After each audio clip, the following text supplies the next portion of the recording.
நீதிமொழிகள் 3:7 நீ உன்னை ஞானி என்று எண்ணாதே, கர்த்தருக்கு பயந்து தீமையை விட்டு விலகு. இன்றைக்கு அநேகர் தங்களை ஞானி என்று எண்ணி விடுகிறார்கள்.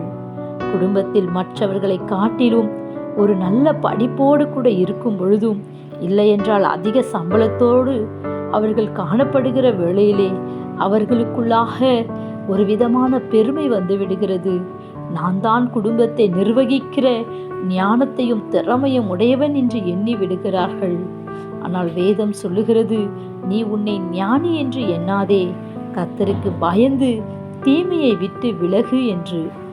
நாம் கர்த்தருக்கு பயப்படுவதுதான் ஞானத்திற்கு ஆரம்பம். தீமையை விட்டு விலகுவதுதான் கர்த்தருக்கு பயப்படுகிற பயம். அப்பொழுது கர்த்தர் நம்மை மேன்மைப்படுத்துவார், நம்மை உயர்த்துவார், நம்மை கனப்படுத்துவார். ஞானவான்கள் கனத்தை சுதந்தரிப்பார்கள். Have a nice day. God bless you.